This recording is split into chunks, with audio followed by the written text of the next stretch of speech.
Ouça o Agro, Gestão e Mercado, com Natália Fernandes, um podcast do Sistema CNA Senar.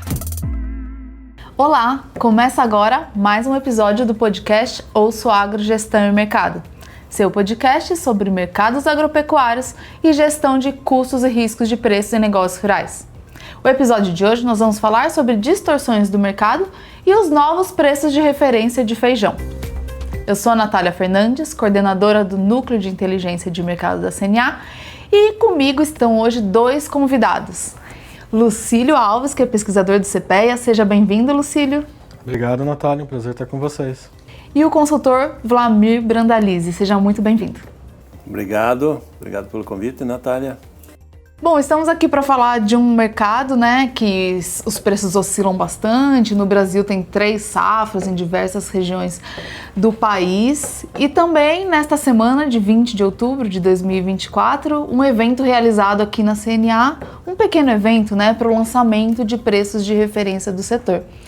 E aí eu queria saber o porquê, que vocês contextualizassem um pouquinho do setor, dos desafios do setor e por que a gente trabalhar com preços de referência, já que isso atende também uma demanda grande do setor por ter indicadores para os feijões no Brasil. Natália, falando um pouquinho sobre o contexto aí de ter referências nessa linha, eu acho que entre as principais cadeias produtivas, o feijão é uma que a gente não consegue necessariamente olhar para um histórico de preços ou encontrar um histórico de preços disponíveis em fontes, vamos dizer, oficiais.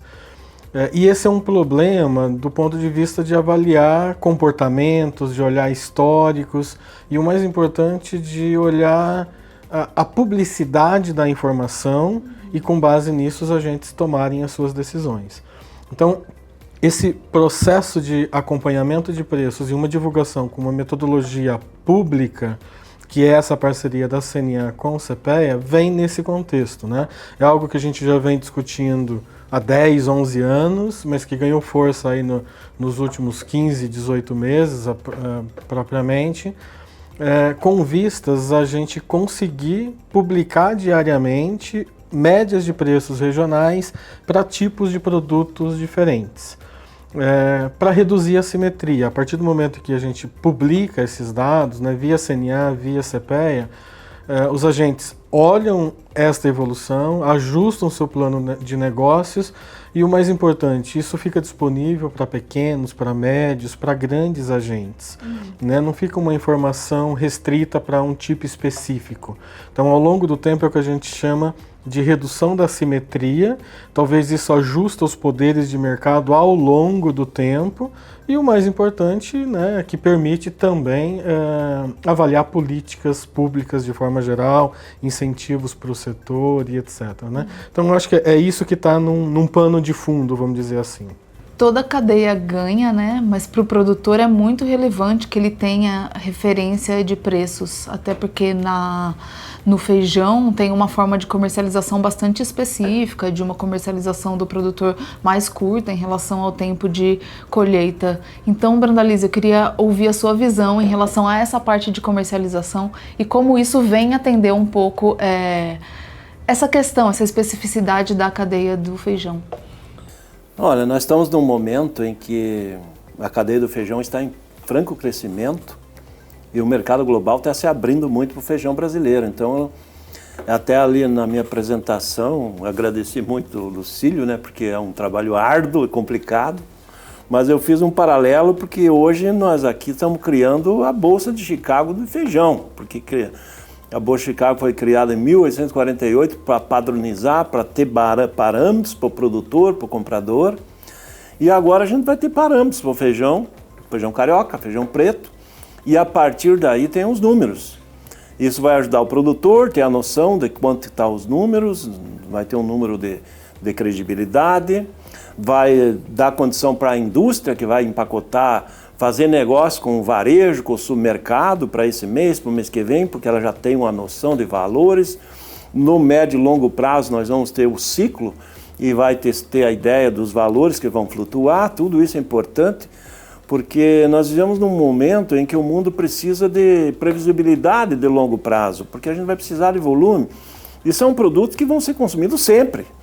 Então a gente tem hoje, como a gente tem uma cadeia muito forte da soja, que o Brasil é líder mundial, agora, em pouco tempo, eu acredito que o Brasil vai ser líder mundial na exportação de feijão também. Porque o mundo é carente, o Brasil tem potencial e nós temos competitividade. Então esse novo passo, essa nova fase, ele só vem para dar condição do sistema todo conseguir olhar para um rumo, dizer, o preço lá do CPEA está tanto, e agora vamos ver o mercado externo como é que está, o mercado interno, e o próprio mercado internacional vai começar a olhar aqui pelo número do CPEA. Não, agora é viável importar lá que está tanto. Então o mundo vai ver para nós aqui. Então isso é importante num parâmetro de um produto que agora é global, né? Ele não é só a gente olhar aqui. É o comprador lá na Índia, na China, olha o CPEA, está tanto, opa, aqui está mais caro, vamos comprar lá. Então já tem aonde ele se apegar. Hoje a gente olha, o Brasil hoje se tornou um grande exportador de arroz, e a gente olha para onde? Para a Bolsa da Tailândia, as cotações que é onde que o mercado sai de lá, as cotações do mercado. Não é só olhar Chicago, que também tem, mas o nosso arroz ele não participa com o mercado global com o Chicago, que é o arroz americano, e sim com o mercado da Ásia. Então a gente tem aonde? Vai olhar lá na Tailândia.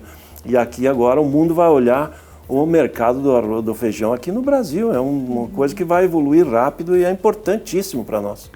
É bom que vocês colocaram aí, né, essa parceria do CPEA com a CNA para dar essa referência, esses indicadores aí do feijão. Então, a partir de 23 de outubro de 2024, já tem no site do CPEA e também vai estar disponibilizado no site da CNA preços de feijão. E aí eu queria, Lucílio, que você comentasse um pouco quais foram os passos para chegar nesses preços e o que é que o produtor e outros agentes do setor vão encontrar de preços, já que tem questões regionais, né, e alguns tipos também inerentes à atividade. Natália, o processo de construção forçou a gente, né, agente CPEA, agente CNA, de conversar com as pessoas de mercado, com o produtor, com intermediários, com compradores, para entender como é que eles fazem no dia a dia. Qual é o processo de comercialização? Né? Qual é o que é usado no mercado e o que a gente tem escrito efetivamente. Então nós ficamos de abril a julho de 2024 entrevistando os agentes, conversando com as diferentes entidades e com apoio muito grande das federações e dos sindicatos. Preenchemos aí quase 180 questionários diferentes e com base nisso nós documentamos o que o setor já sabia na prática, né? Quem está no dia a dia já entendia aquele processo, mas nós conseguimos, eu entendo que nós conseguimos documentar e levar uma forma de padronizar as informações. As primeiras conversas que nós tínhamos com os diferentes agentes individualizados, todo mundo queria um acompanhamento de preços com uma certa especificidade. E quanto mais especificidade você coloca, mais difícil você consegue ter números que permitam, inclusive, tratamentos estatísticos para que você divulgue um padrão de mercado. Então, com as entrevistas e com as visões de um grupo grande de agentes, nós conseguimos separar que no Carioca é possível acompanhar produtos classificados com notas 9 e 9,5 e produtos classificados com notas 8 e 8,5, assim como o feijão preto tipo 1.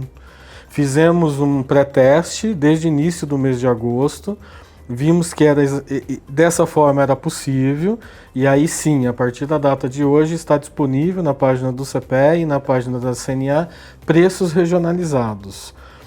E não somente na data de hoje, nós já temos lá o histórico, se não tiver vai entrar brevemente, desde o dia 2 de setembro, e acompanhando um pouquinho desta evolução e, de novo, preços regionalizados. Então nós agrupamos o Brasil, os principais estados, conjunto de municípios que formam uma região. O preço é o produto, para o produto num determinado município. Se aquele município faz parte de uma região, a gente junta todos os preços daquela região e vai para um tratamento estatístico.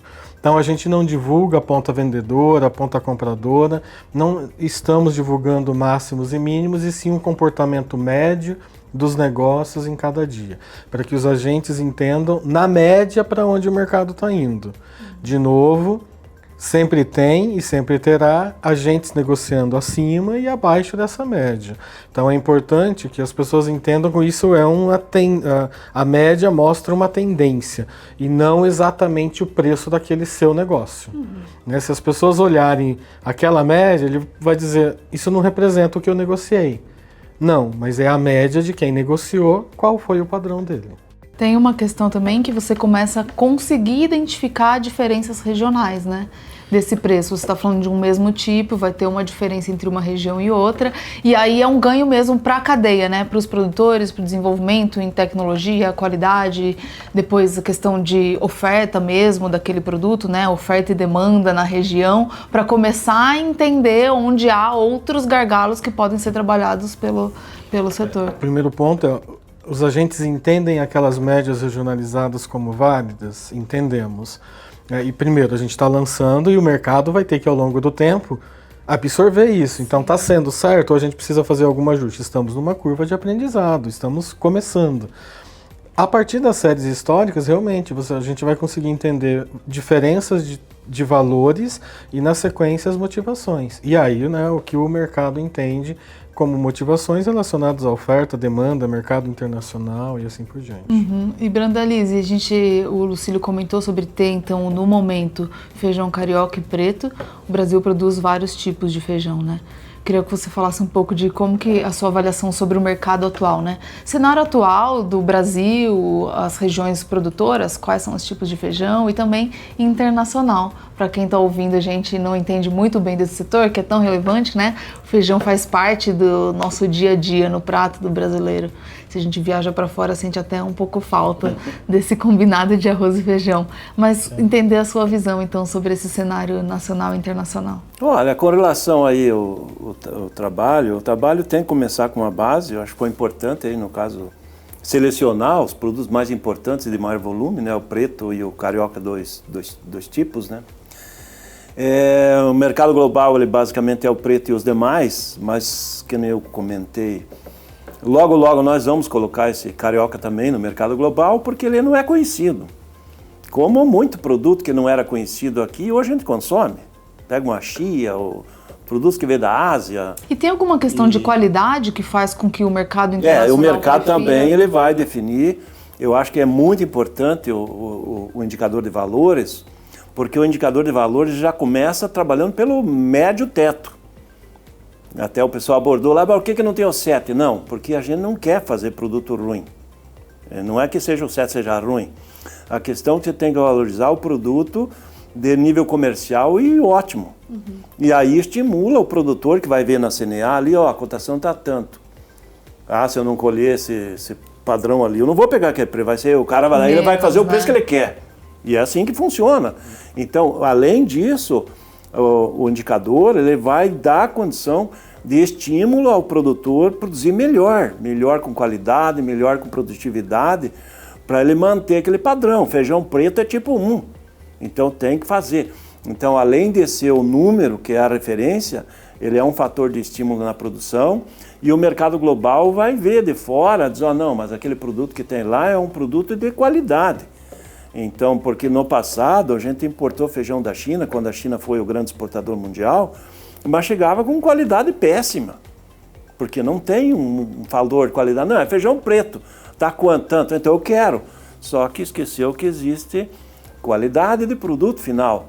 Então hoje não, hoje criou-se aqui uma condição de ter o valor de um produto, da qualidade, padrão, que é o que é negociado com commodities, com petróleo, com soja, com minerais, tudo tem qualidade. Você pega o minério de ferro, ele tem a qualidade mínima, a quantidade mínima de ferro dentro da rocha ali que vai ser do minério.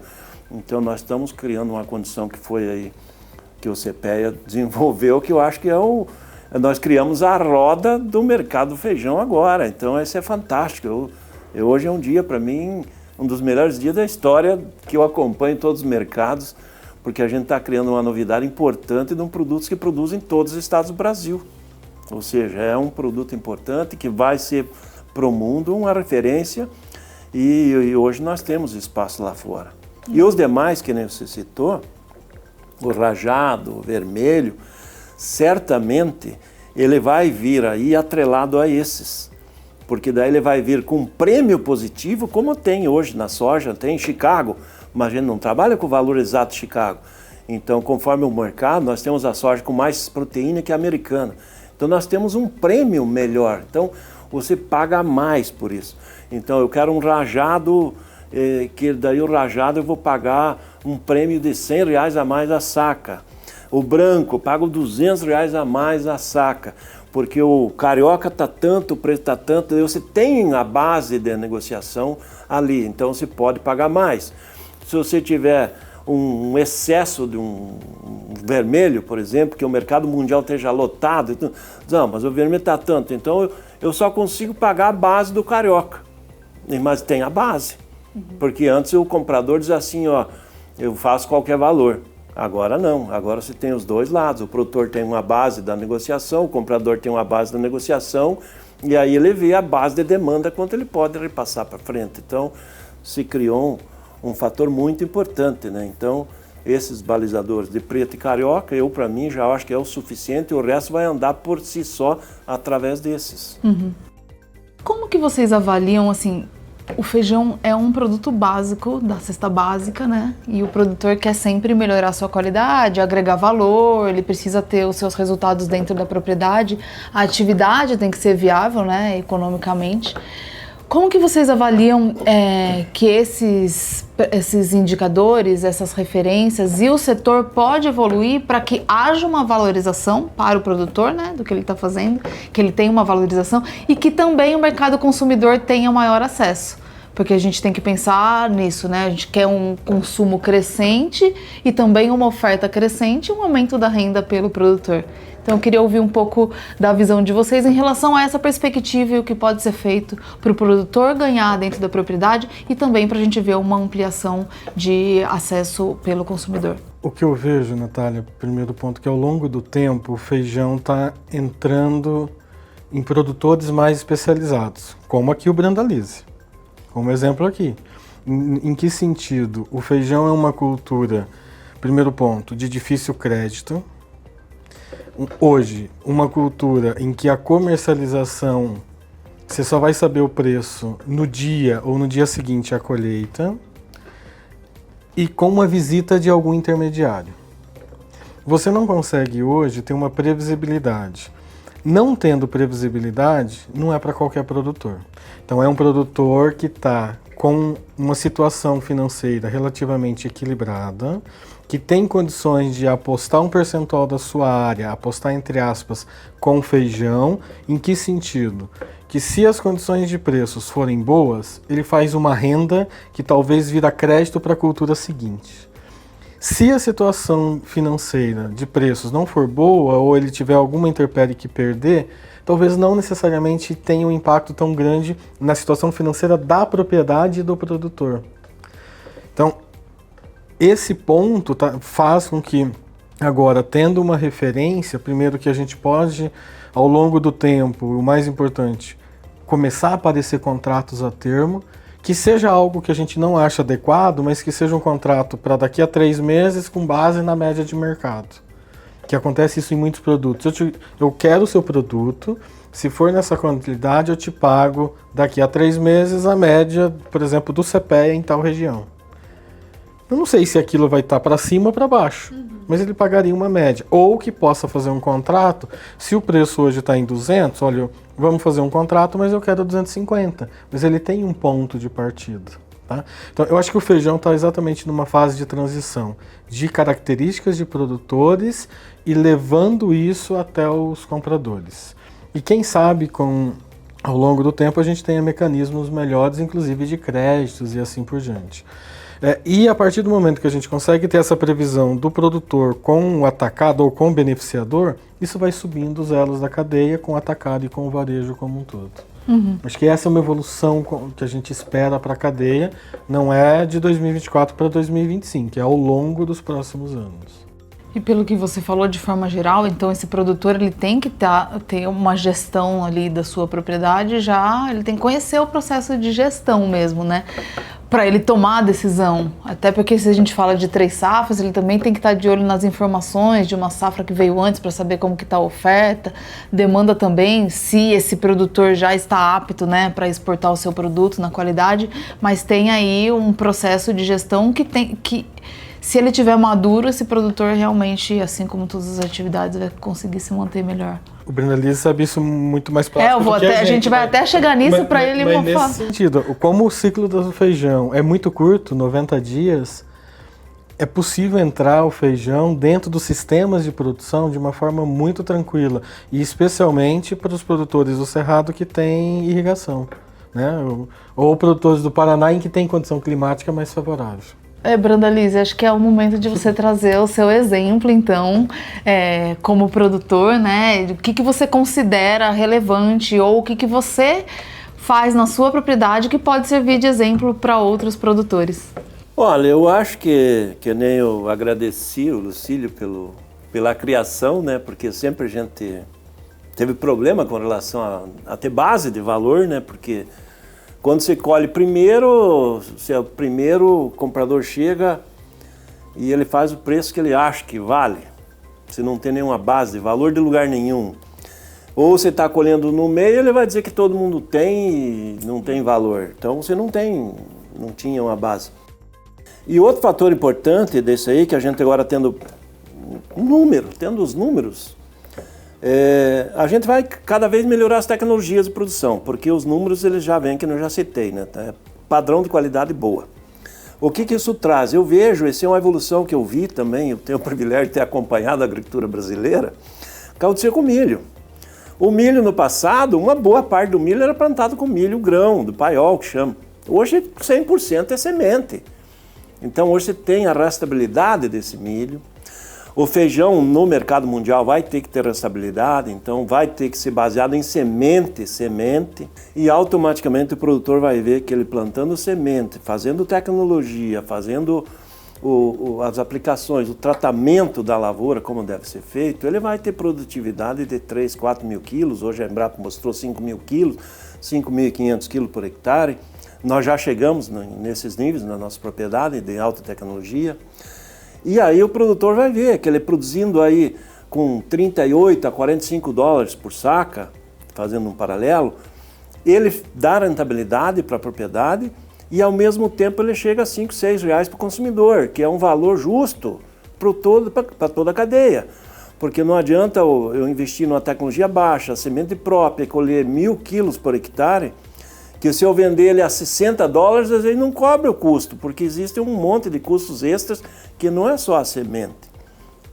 Então, hoje, tendo uma base de valores, você tem uma base de quando você pode investir, dizendo, não, mas o valor está 30 dólares, por exemplo, que nós vamos trabalhar com o mercado mundial vai vir muito agressivo aí nos próximos anos pelo nosso feijão. E 30 dólares não é viável, porque eu vendo a soja a 25, que é uma cultura mais barata em si. Então, automaticamente, a gente, não, mas o mercado nunca baixa de 40, 45, chega a 60, às vezes mais. Então, diz, não, mas então eu posso trabalhar com uma parte da minha área, que nem disse o Lucílio, nessa linha de cultura. Porque é um produto que não tem uma liquidez de uma soja, não tem uma liquidez do milho, mas ele tem um potencial, eu falo para mim, que é o produto que mais me deu rentabilidade até hoje, sempre foi feijão. O feijão, para mim, teve momentos que eu investi 1 e tirei 4 no investimento. A soja, raramente eu consegui investir 1 e tirar 2. Mas o feijão eu tive já a oportunidade de investir 1 e tirar 4. E muitos produtores eu acho que tiveram, até mais que isso. Então é uma cultura que tem rentabilidade, é uma cultura que tem demanda brasileira, o consumidor brasileiro ele consome. Em alguns locais houve uma retração no consumo em função de problemas de qualidade efetiva, de um feijão ruim, demorar para cozinhar, não dar caldo. Eu acho que nós vamos selecionar o estilo de produto com essa nova fase e automaticamente nós vamos atrair novamente aquele consumidor que sempre gostou, mas fica com aquela dúvida, será que esse feijão é bom? Será que esse feijão cozinha, dá caldo ou não? Nós temos os parâmetros, a tendência tudo é melhorar domesticamente e melhorar e abrir esse mercado que o mundo O mundo é carente de alimentos e vai precisar, né? E a tecnologia sempre andando junto com o setor, né? Como você citou aí, né, Brandalize, tem a questão de irrigação, que o Lucílio também colocou, mas tecnologia de desenvolver cultivares que sejam adaptadas a várias regiões e que dê um produto de melhor qualidade, como você também colocou. Então a gente conta com esse braço da tecnologia, que a Embrapa também vem desenvolvendo muito bem esse mercado para que tenha acesso, para que os produtores tenham acesso a essas tecnologias e assim como você, né, Brandalize, consigam ter bons resultados na atividade. E aí a gente já está chegando praticamente ao final do nosso episódio e eu queria que vocês deixassem uma palavra final aí dessa nova fase que o setor tem entrado, até uma recomendação, né, uma palavra para o produtor rural que agora tem isso, acesso e enxerga também oportunidade para entrar nesse mercado ou para melhorar o seu processo de gestão, de comercialização, classificação, enfim, investimentos dentro da atividade. Fiquem à vontade. Olha, eu quero dar o parabéns aí a Lucílio, Senar, aliás a CNA, pela nova fase que está trazendo o feijão. Dizer ao produtor que vai assistir nós aí, que agora ele tem uma situação melhor, vai melhorar com certeza, vai trazer mais obrigação de ser melhor também, e tudo que a gente evolui, a gente vai ser mais cobrado, certamente, de ter o produto para atender às regras do jogo, né? E como produtor, eu acho que tem que agradecer a nova fase da Embrapa, está pesquisando muito mais agora do que eu vi nos anos anteriores, novas cultivares, novos manejos, a parte biológica muito boa agora, vindo muita coisa nova. Eu acho que temos que dar os parabéns também para a Embrapa, e agora com os parceiros privados, toda essa nova fase aí é muito importante para consolidar aí o Brasil como celeiro do mercado feijão mundial também. Primeiro agradecer a CNA por ter comprado, entre aspas, essa briga, né, de buscar ter uma referência de preço e de ter apostado aí, colocado o CPEA como parceiro nesse processo. Nós somos nada mais do que agregador das informações, juntamente com uma definição metodológica em conjunto com o setor. E para essa agregação de dados como um todo, a gente precisa da participação das pessoas. Então eu convido aqui todos aqueles produtores, intermediários, compradores de feijão, ou seja, agentes que participam da cadeia de feijão, que possam nos contatar para que sejam colaboradores e relatando as suas informações de negócios ou de ofertas de compra e venda, para essas informações comporem a amostra diária e depois a gente divulgar a média efetivamente dessas informações. Tá? É uma satisfação muito grande o CPEA e a Exalc, né, a Universidade de São Paulo, fazer parte desse processo e que possamos, que tenhamos muito mais parcerias entre a universidade e o setor privado como um todo, que já é uma característica muito grande, uma parceria muito antiga entre o CPEA e a CNA como um todo. Obrigada, Lucílio, pela participação, Brandalize também aqui com a gente. Em nome da CNA, eu agradeço também a parceria, né, com o CPEA, da CNA e CPEA, para essa nova fase do mercado de feijão. Parabenizo, Brandalize, pelo trabalho que você vem fazendo, né, como produtor e como divulgador de iniciativas, de informações de mercado para o setor, e também o CPEA pelo trabalho.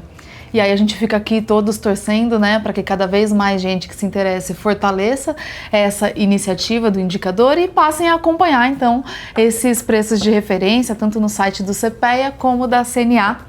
Mais uma vez, muito obrigada. E vocês que ficaram com a gente até aqui, muito obrigada pela audiência. Esse foi mais um episódio do podcast Ouça o Agro, Gestão e Mercado, e até o próximo episódio. Tchau, tchau! Ouça o Agro, Gestão e Mercado, com Natália Fernandes, um podcast do Sistema CNA Senar.